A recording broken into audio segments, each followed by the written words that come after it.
Buenas noches, amigos por Israel. Un gusto nuevamente estar con todos ustedes para escuchar al profesor Yehuda Krell.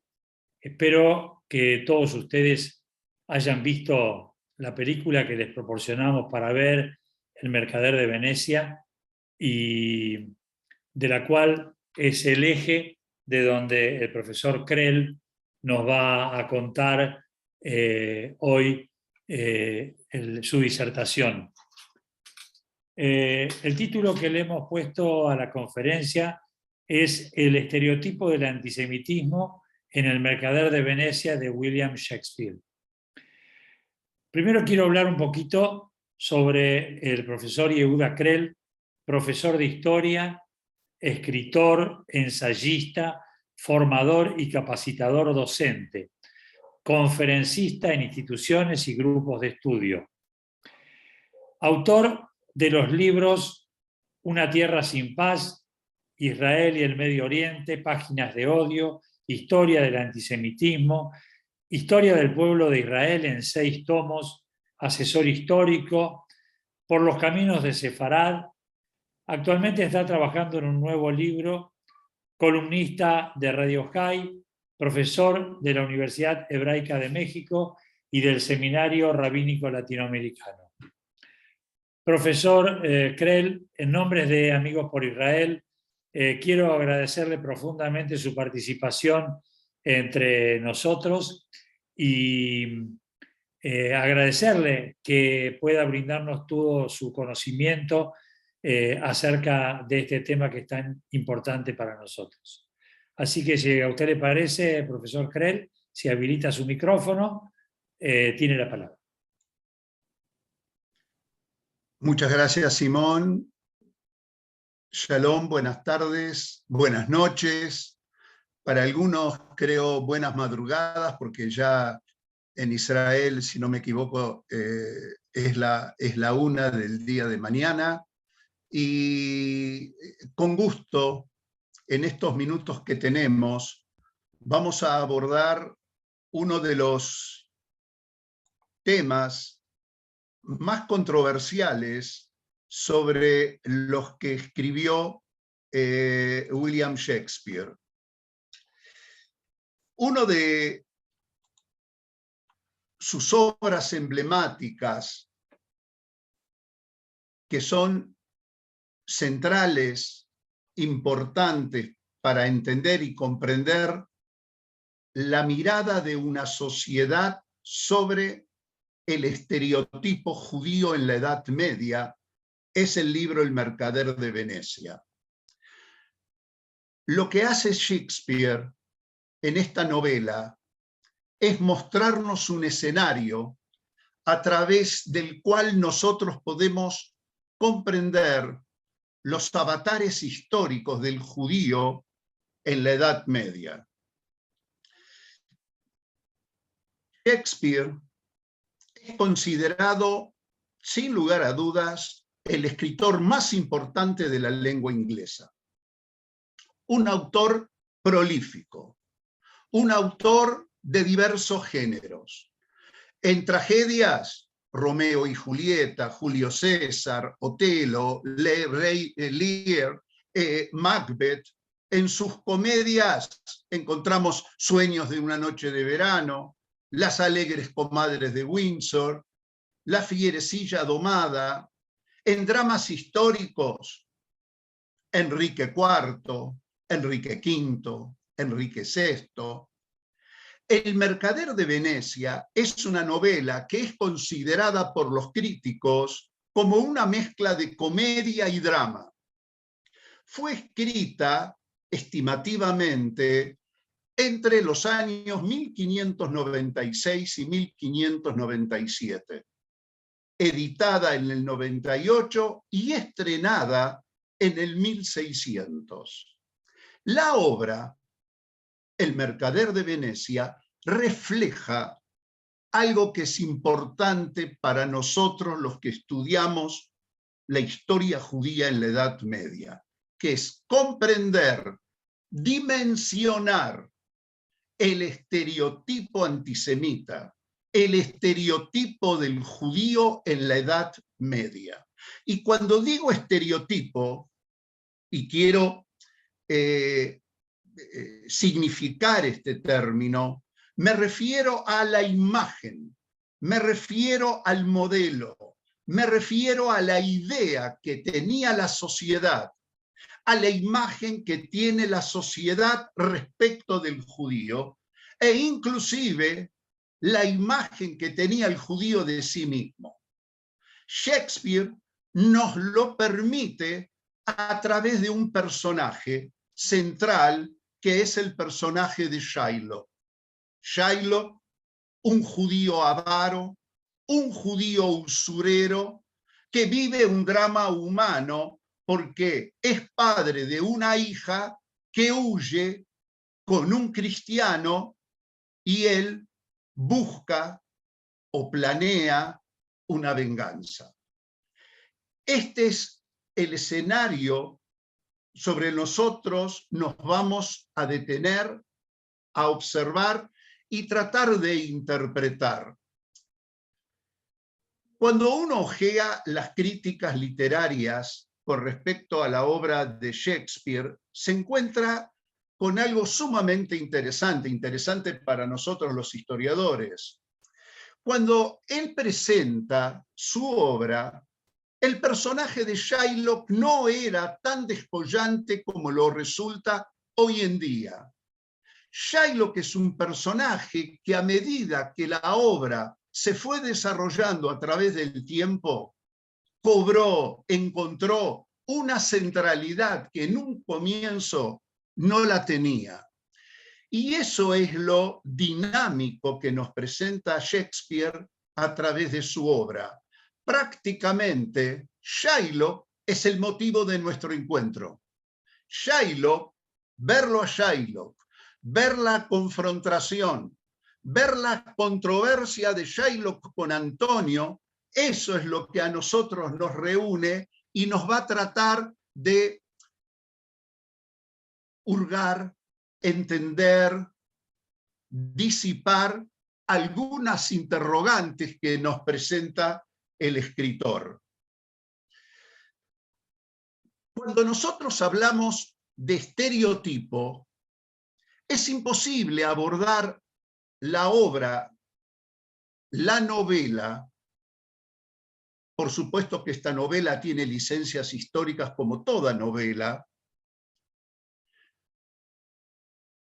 Esta obra nos va a permitir entender a nosotros o conocer a nosotros el estereotipo judío de la Edad Media. Fundamentalmente, ¿cuál es y cómo se conforma este estereotipo? Como punto de partida, permítanme ubicarnos en tiempo y en un espacio. El tiempo es la Edad Media, un periodo histórico de 10 décadas, desde mediados del siglo V hasta prácticamente los inicios del siglo XVII. 10 décadas. En estas décadas, la imagen del judío ancló a través de una mirada excluyente. La imagen del judío en la Edad Media fue conformada por la doctrina religiosa de la Iglesia. Es esa mirada la que va a ser decisiva en forjar el estereotipo que para la Iglesia es central y es reconocida por toda la sociedad europea, una sociedad feudal estratificada en una pirámide con 4 clases típicas, una nobleza, un clero, una burguesía y un campesinado. Toda la pirámide social tenía una única mirada acerca de lo que es el judío, lo que significa el judío. Y eso es lo que toma Shakespeare. Shakespeare construye su novela sobre un estereotipo conocido por todos. Shakespeare no tiene que explicar nada. Cuando Shakespeare va a hablar del judío avaro y del judío usurero, todas las capas sociales saben a quién se refiere y a qué se refiere. ¿Por qué? Porque a partir del siglo V, fundamentalmente a partir del siglo V, la Iglesia empieza a construir, a consolidar una doctrina religiosa respecto al judío. Tenemos infinitas obras.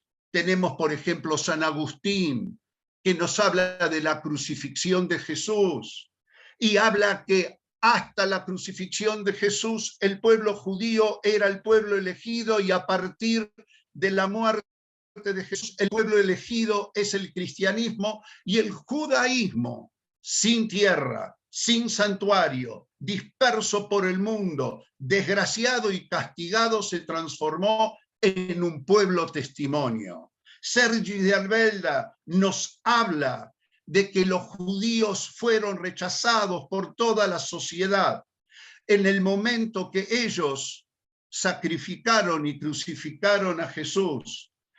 Gregorio Miceno nos habla de pueblo deicida. Esta definición va a acompañar a los judíos prácticamente hasta la modernidad. Es el pueblo que mató a Dios. Es el pueblo que mató al Mesías. Crisóstomo nos habla de que la sinagoga es la sede de los demonios y la sede de la idolatría. Estos son los epítetos que utilizaba la Iglesia para acusar a los judíos en la Edad Media. Pueblo deicida, asesinato ritual, lo tienen en la imagen, matar a niños cristianos para utilizar su sangre para la preparación de la matzá. El niño cristiano es la pureza, es la encarnación de Cristo, profanación de la hostia, el cuerpo de Cristo. Los judíos son brujos y envenenadores. La peste negra se acusó a los judíos que ellos crearon la pandemia envenenando las aguas y los ríos de centro de Europa. Cristiano judaizante es el judío que traiciona cuando se convierte el cristianismo desde adentro, tratando de traicionar o infiltrar la doctrina talmúdica, la doctrina rabínica dentro de los cristianos. La difusión de esto en la Edad Media se daba por medios sumamente masivos.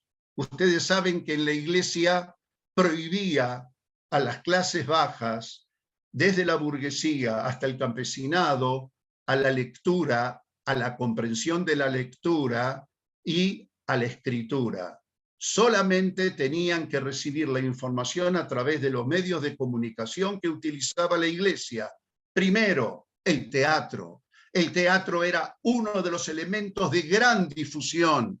E infinitas novelas medievales nos hablan del hombre común, del campesino, que en los días de descanso del domingo iba a las ferias y a los mercados a comprar sus elementos y a la tarde participaba en las kermeses o en las obras de teatro viendo la pasión, el drama y la pasión de nuestro Señor Jesucristo. El arte y la canción popular, miles y miles de canciones los juglares escribieron y cantaron respecto de la condición satánica del judío. Las caricaturas, lo que hoy se llamaría historietas o cómics, que las pueden encontrar en cualquier centro de investigación y museo, respecto a historietas completas sobre la condición diabólica del judío. Y la Iglesia definió con claridad su concepción social económica de lo que tenía que ser una sociedad cristiana en la Edad Media, respecto de lo que es la usura y el crédito. La Iglesia se opone terminantemente a los préstamos a interés. La considera la usura una abominación. Cito la fuente, abominación. Por eso su práctica está prohibida y debe quedar prohibida. En un principio era solamente para la gente religiosa y después se hizo para los laicos. Solamente ciertas familias judías podían detentar la condición de desarrollar una economía a crédito. Para la iglesia, el comer de dinero es peligroso para el alma. Aparta a los hombres de los sentidos y de los fines espirituales que debe tener toda persona. Las ganancias comerciales ponen en peligro la salvación del alma. No son frases hechas, son frases que han entrado en el inconsciente colectivo, en la sociedad cristiana con fuerza. Si observan en la imagen, en la caricatura superior, se van a encontrar a judíos, que son aquellos que llevan los birretes puntiagudos, triangulares, negociando con los señores, llevando dinero. Es solamente el judío el que puede realizar el préstamo, el interés y la usura.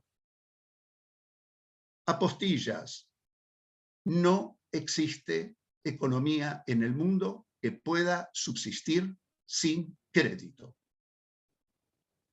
Ergo, la economía de determinadas clases sociales que importaban y exportaban, que pagaban mercenarios, soldados para cuidar los feudos, la misma iglesia para comerciar sus propiedades, recurría a ese capital porque no podía disponer de todo el dinero en efectivo.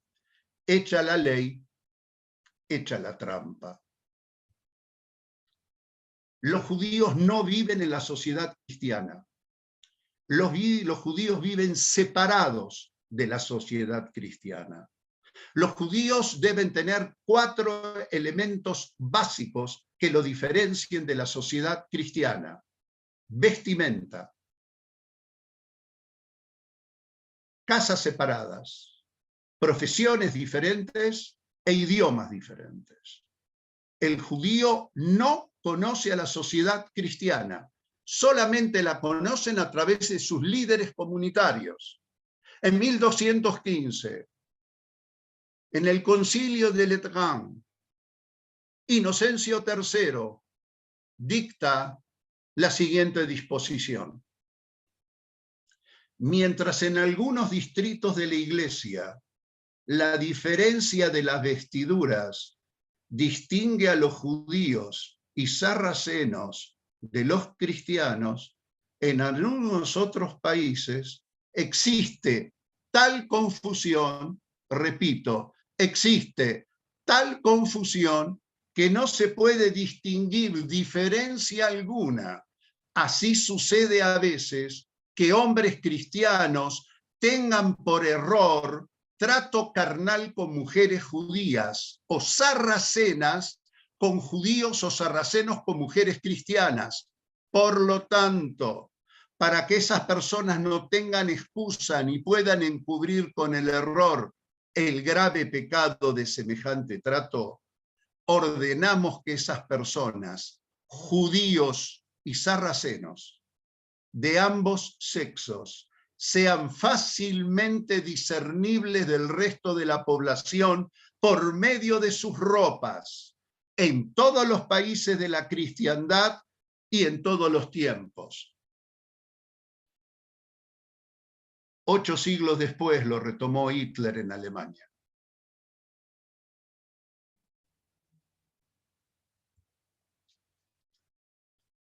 Frente a esto, ¿qué hace la comunidad judía? ¿Cómo se comporta la comunidad judía en los países centroeuropeos? De manera sencilla, los dirigentes comunitarios elaboraban estrategias políticas con el fin de agradar a sus gobernantes, demostrarles a ellos la utilidad, la suerte que tienen estos gobernantes de contar con los judíos en sus territorios. Enseguida vamos a ver cuál es el nivel o la relación jurídica de este contacto.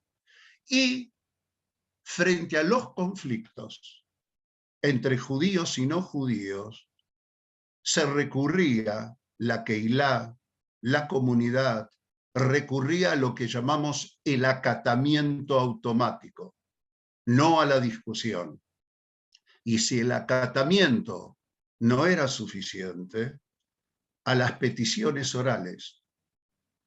Y frente a las expulsiones, se hacían acciones que la misma Kehilá los definía como acciones de última instancia. Este es un mapa de Europa entre el 1000 y el 1600. Durante 5 siglos el judío fue prácticamente expulsado de diferentes países. La misma política, los mismos criterios, la misma doctrina, la misma ideología. En el 1290 se los echa de Inglaterra. En Francia, en el 1300, 3 expulsiones al hilo. En 1348, 1349, la peste negra en el centro de Europa. 1492 España, 1497 Portugal, etcétera, etcétera, etcétera, etcétera. En el año 1500 Europa queda vacía de judíos. Es para notar esto, vacía. Los judíos en el 1600 están concentrados solamente en Holanda, en Ámsterdam. El mundo judío se centra en el mundo sefardí, en el Imperio Otomano, que va a brillar a gran altura. Pero el mundo judeo-europeo, el mundo ashkenazí, entra en una profunda oscuridad que va a llevar cerca de 300 años. ¿Por qué hicimos esto? ¿Por qué nosotros nos colocamos en este breve relato histórico que le hice entre la doctrina de la Iglesia, la comunidad judía y el vaciamiento? Porque lo que va a pasar en Inglaterra, la tierra de Shakespeare, es sumamente sintomático para entender cómo Shakespeare escribe sobre alguien que él no conoce. Shakespeare nunca vio un judío.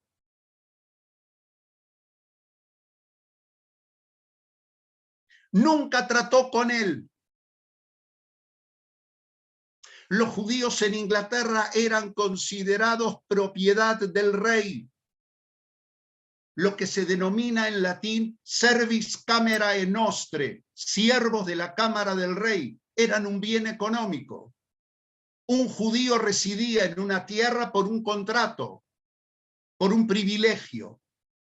Y en ese contrato estaba detallado familias, nombres y apellidos, funciones, roles económicos, roles sociales y hasta con quién se pueden casar y con quién no. Y se les permitía comerciar con dinero porque cuando estos judíos eran expulsados, las deudas hacia el judío pasaban a la corona real. Por eso los reyes van a crear en el 1300 2 copias de registro sobre los créditos judíos. El rey va a cobrar las deudas que no se le paguen a los judíos. A partir de ahí, sencillo, en 1790 tuvo un lugar en la época de los cruzados de Ricardo I. Si alguno quiere ver lo que es un rey antisemita, con título nobiliario, vale la pena estudiar quién era este buen hombre. A partir de 1230 se legisla en contra de los judíos para abolir la usura judía. En 1275, el rey Eduardo I dicta una ley que se llama sobre el judaísmo, en la cual le prohíbe también al judío negociar con dinero por presión de la iglesia, y finalmente Eduardo I en el 1290 los echa a todos los judíos de Inglaterra. Termino esta reseña histórica diciendo lo siguiente. Desde 1290 hasta 1655, en tiempos de Oliver Cromwell, Inglaterra estuvo durante 4 siglos vacía de judíos.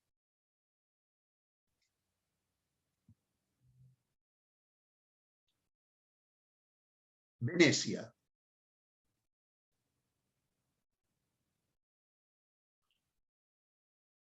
Venecia en la Edad Media es una de las ciudades más liberales y más poderosas de Europa.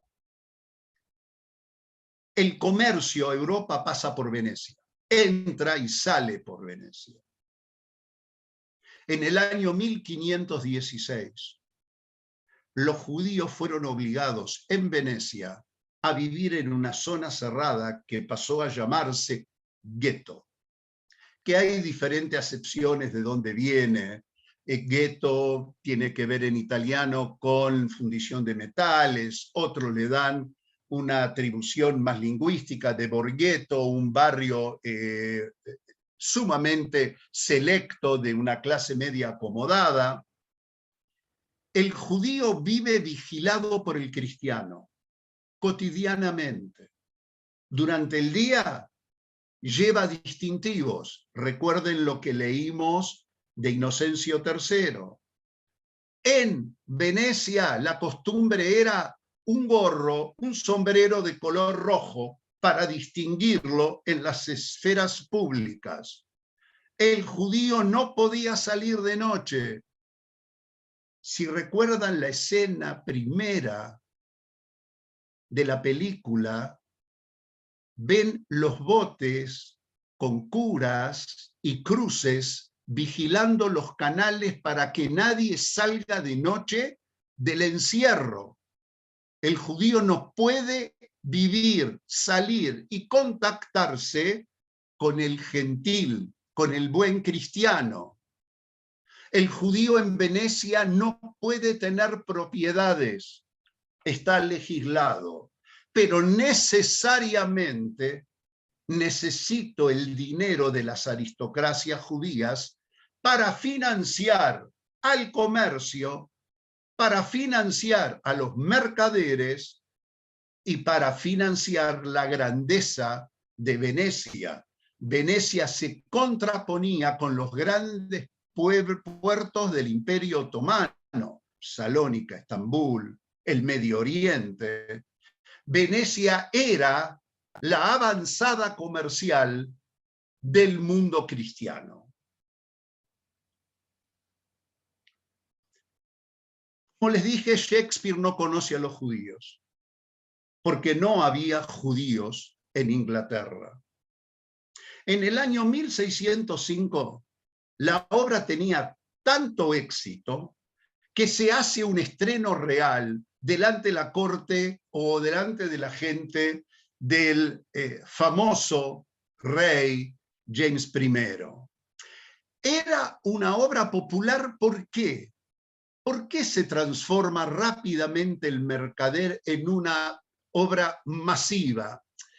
Porque en esa obra se habla de la imagen del judío como es conformada, como fue conformada por la doctrina religiosa. Por lo tanto, lo que refleja Shakespeare en la obra va a ser rápidamente reconocida. Si ustedes hurgan en los guiones de teatro de la época, se aconsejaba que el actor que hacía de Shylock tenía que llevar o tener un estereotipo físico familiar al judío de la época.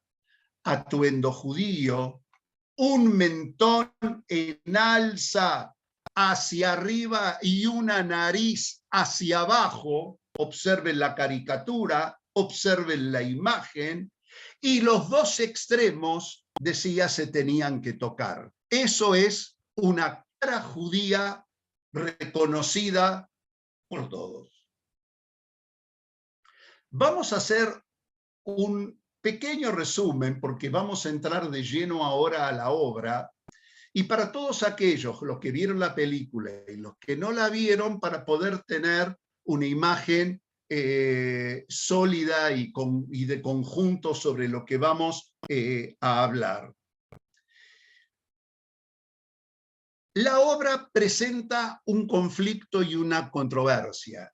Como dije en un comienzo, escenas dramáticas fuertes y escenas que son similares a una comedia ligera. Bassanio, un noble veneciano empobrecido por sus deudas, muy típico la aristocracia, la clase nobiliaria, sumaba deudas fundamentalmente por vida disipada y por juegos, solicita de un mercader importante de Venecia, Antonio, la suma de 3.000 ducados para intentar obtener la mano de una rica heredera que se llama Porcia, y Porcia es el reaseguro que va a tener Bassanio de poder mantener su nivel nobiliario y pagar sus deudas y vivir como un verdadero duque. Antonio no dispone en ese momento de ese dinero. La excusa que él da es: soy mercader, mis naves se encuentran todos en la mar y tengo naves que están yendo hacia Trípoli, norte de África, a México, al nuevo continente, etcétera, etcétera, etcétera. Por lo tanto, encuentran una excelente salida pidiéndole un préstamo al judío usurero Shylock, que le va a decir a Antonio que la garantía no va a ser el dinero, sino va a ser una libra de carne de un lugar de su cuerpo a elección de Shylock. El acuerdo tiene una fuerza inaudita. ¿Por qué? Porque desvía totalmente la temática de un crédito común y corriente, y ese crédito se transforma en una confrontación, en una guerra personal entre Shylock y Antonio. Porcia debe elegir entre 3 pretendientes con quien casarse.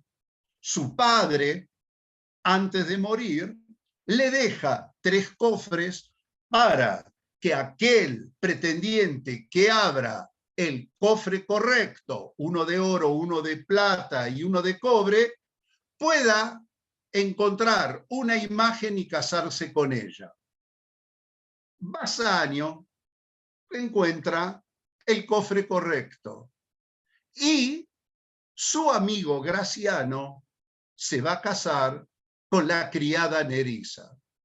En el ínterin sucede algo terrible para Shylock. La hija de Shylock, Jessica, se escapa con Lorenzo, un muchacho cristiano, amigo de Bassanio, llevándose con ella $500,000 de ducados del padre, empobreciéndolo severamente y traicionándolo terriblemente. Pero llega una noticia que va a alterar todo el escenario. Llega un rumor que nunca llega a comprobarse, que las naves a las cuales esperaba Antonio se habían hundido y toda su fortuna se ha perdido. A partir de ahí se produce un terrible desenlace entre Antonio y Shylock, que cada uno saca de sí todo lo que tiene antijudío y anticristiano para hacer cumplir el contrato. Lo interesante aquí es que cambia prácticamente la imagen de Shylock. Recuerden ustedes que dije recién que uno de los objetivos de la comunidad era agradar, era arreglar y era llegar a peticiones felices con resultados que permitan al judío continuar con su vida. Shylock va a ser todo lo contrario. Shylock va a buscar la venganza. Y cuando el judío busca la venganza, no se contrapone solo con el exterior, sino se va a contraponer contra su propia comunidad, que la propia comunidad se va a sentir amenazada por Shylock. Shylock se niega a recibir 10 veces más de lo que él prestó e insiste cumplir al pie de la letra todo lo que se firmó. Sin lugar a duda, el final se desenlaza en el juicio. El final es un desenlace de juicio en el cual aparecen todos los actores, todo el escenario discutiendo quién es el culpable y qué se hace con el culpable. Si ustedes me permiten, quiero entrar en algunas escenas que me parecen realmente antológicas para comprender el nivel de controversia, el nivel de enemistad, el nivel de odio que plantea Shakespeare entre un judío y un cristiano. Shakespeare plantea una enemistad. Shakespeare plantea una guerra entre dos posturas. Lo que hace Shakespeare es tomar claramente el estereotipo judío y el estereotipo cristiano. Para la Iglesia, el cristianismo es el bien. ¿Cómo se construye el bien? Cristo, el Mesías, es hijo de Dios y de una virgen. Lo que estos elementos van a engendrar es el bien. El judío, al no aceptar el cristianismo, y ustedes lo corroboran con innumerables caricaturas y dibujos, el judío es hijo, en lugar de Dios, del diablo, cuernos y cola. No es como se explicaba antes que el Moisés con cuernos era porque salían rayos de la cabeza, rayos de luz. El judío con cuernas es hijo del diablo y en lugar de una virgen, de una mujer inmaculada, es una prostituta. Si ustedes observan los dibujos medievales, son mujeres con cuerpos monstruosos de 3 pechos, en la vagina es la cabeza de una serpiente venenosa. La unión de una prostituta y del diablo solamente engendra el mal, el anticristo, y entre el bien y el mal hay una guerra constante. Y el final tiene que ser el triunfo del bien. Eso lo refleja muy bien Shakespeare en las discusiones entre Bassanio y Shylock en el acto primero, en la escena 3. Traje las citas pequeñas porque me parece centrales para observar.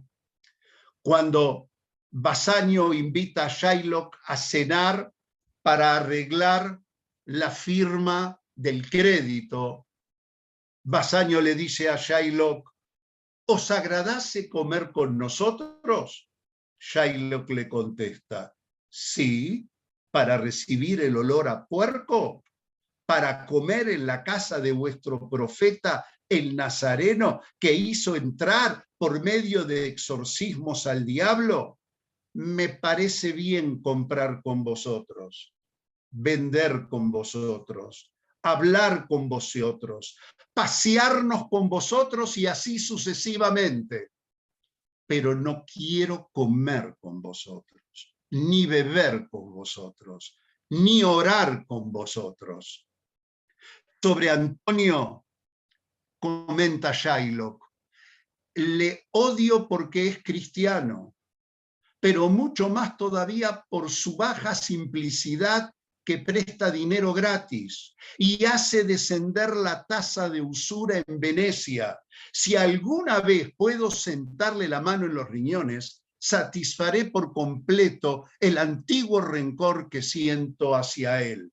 Odia a nuestra santa nación y hasta en el lugar donde se reúnen los mercaderes se mofa de mí, de mis negocios, de mis ganancias legítimamente adquiridas que él llama usura. Maldita sea mi tribu si le perdono. Diálogo entre Antonio y Shylock que desde todo punto de vista no tiene desperdicio. Shylock le dice, señor Antonio, veces y veces en el Rialto me habéis maltratado a propósito de mi dinero y de los intereses que le hago producir. Sin embargo, he soportado ello con paciente encogimiento de hombros, porque la resignación es la característica de nuestra raza.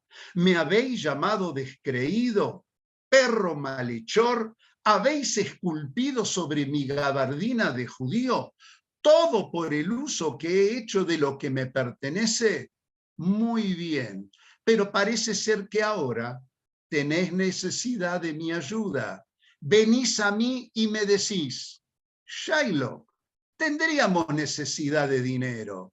Y me lo decís vos que habéis expelido vuestra salida sobre mi barba, que me habéis echado a puntapiés como echáis de vuestro umbral a un perro vagabundo. ¿Pedís dinero? ¿Qué debo contestaros? No debo responderos. ¿Es que un perro tiene dinero? ¿Es posible que un mastín preste 3.000 ducados? O bien, inclinándome servilmente y en tono de un esclavo, con el aliento retenido y humanidad de susurro, deciros, arrogante señor, habéis escupido sobre mí el miércoles último, me habéis arrojado con el pie tal día, en otra ocasión me llamasteis dogo, y por todas esas cortesías voy a prestaros dinero. Se enoja Antonio y reacciona en la misma dirección. Responde con la misma intensidad.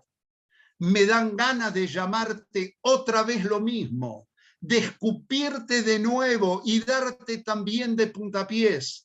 Si quieres prestar dinero, préstalo. No como a tus amigos, pues se ha visto que alguna vez la amistad haya exigido de un amigo sacrificios de un estéril pedazo de metal, sino préstalos como a tus enemigos, de quienes podés obtener más fácilmente castigo si faltan a su palabra.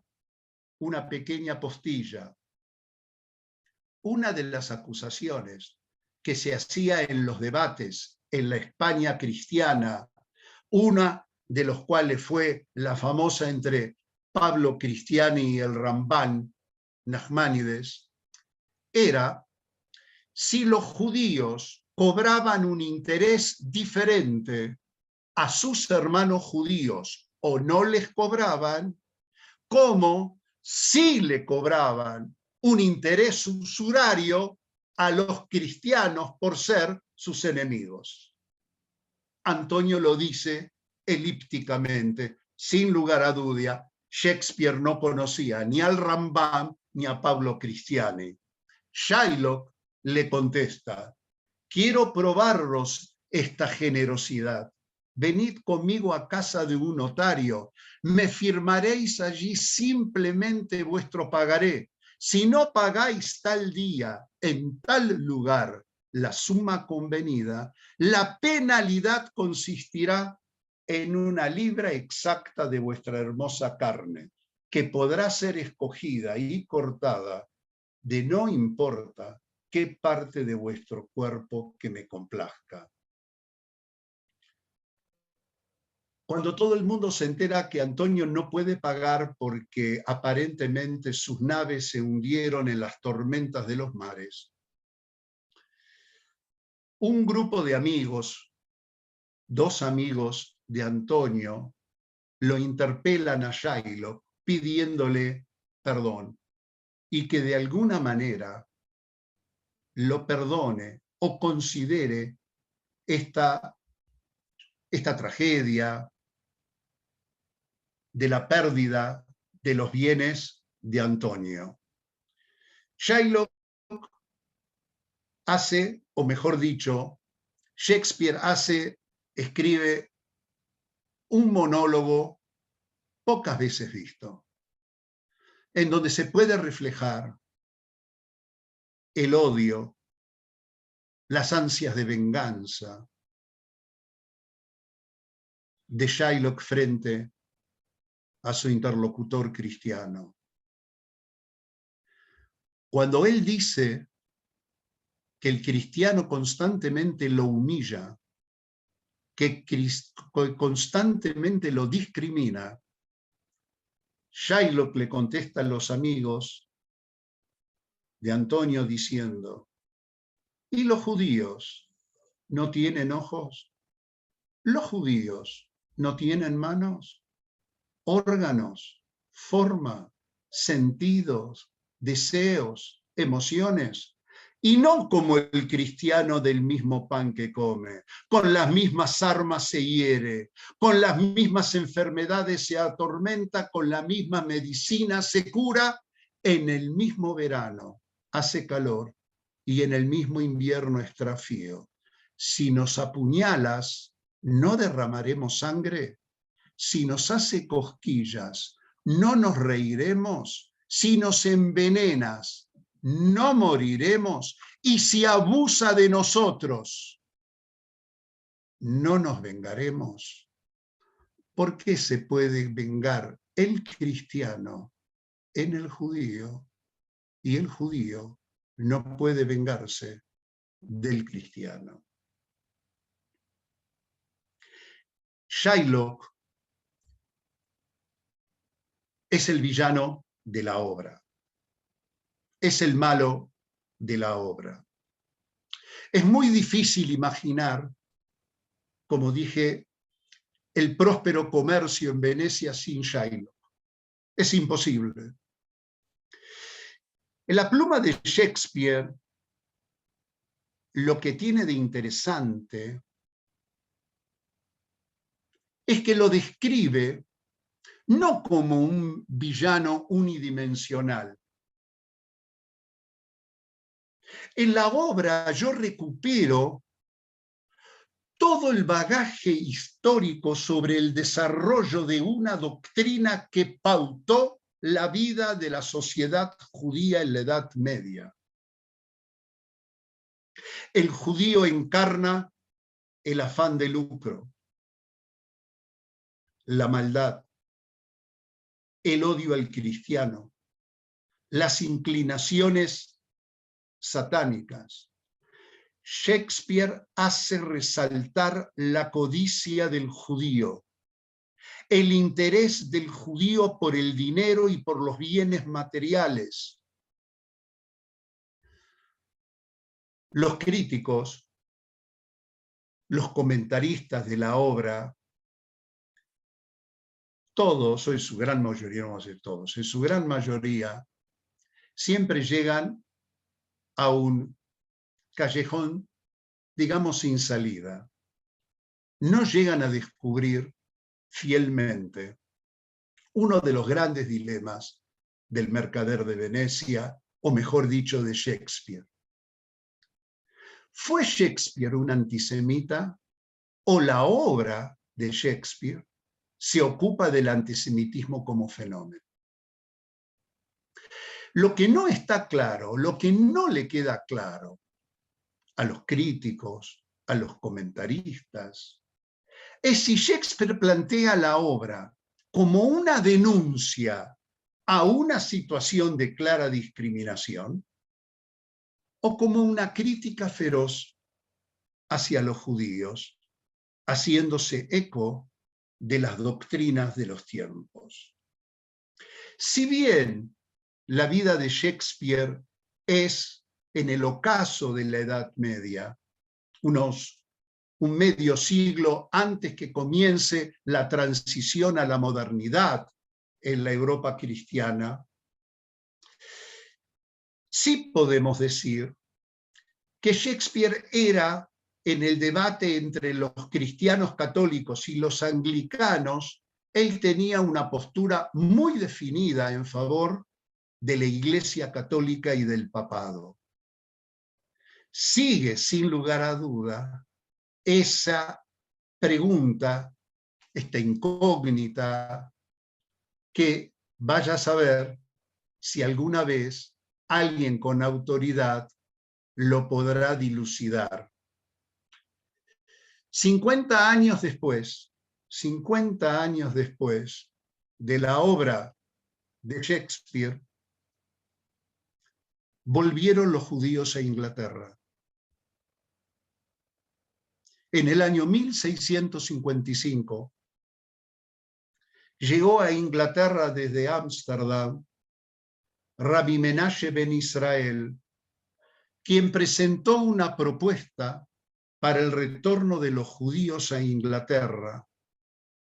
El regente, el gobernante, era Oliver Cromwell, un hombre padre del mercantilismo y sin lugar a duda un hombre interesado en el retorno de todos aquellos disidentes ingleses para enriquecer, engrandecer la economía británica.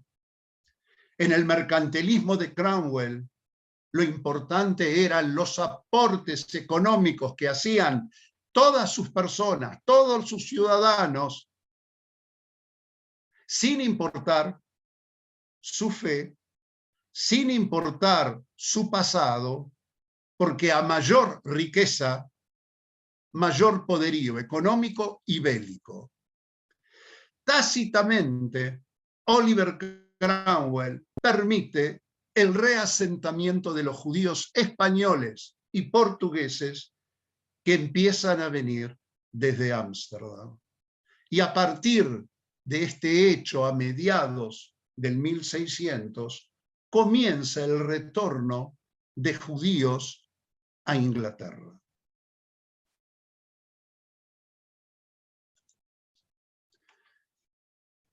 Querida gente, lo que hemos querido presentar a través de una obra de teatro es uno de los grandes temas y los grandes dilemas de la historia judía medieval europea.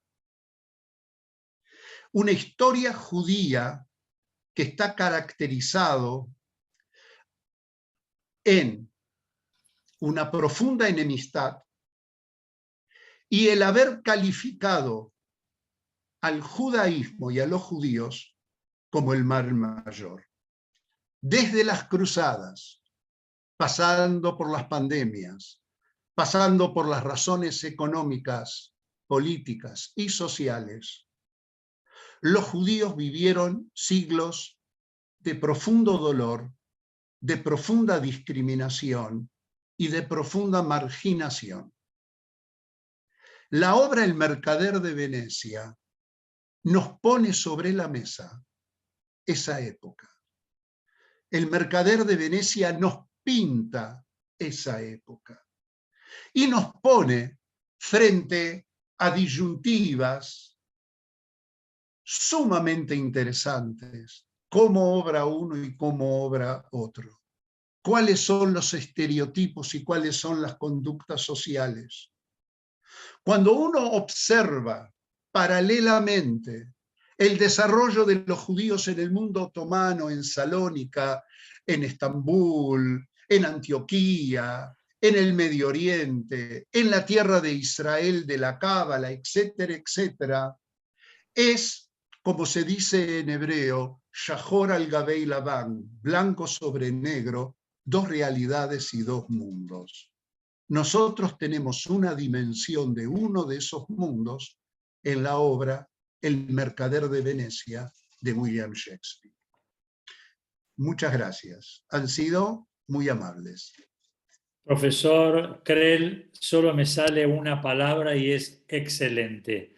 Su disertación fue maravillosa y creo que a nadie nos ha quedado duda alguna del Mercader de Venecia y lo que escribió Shakespeare.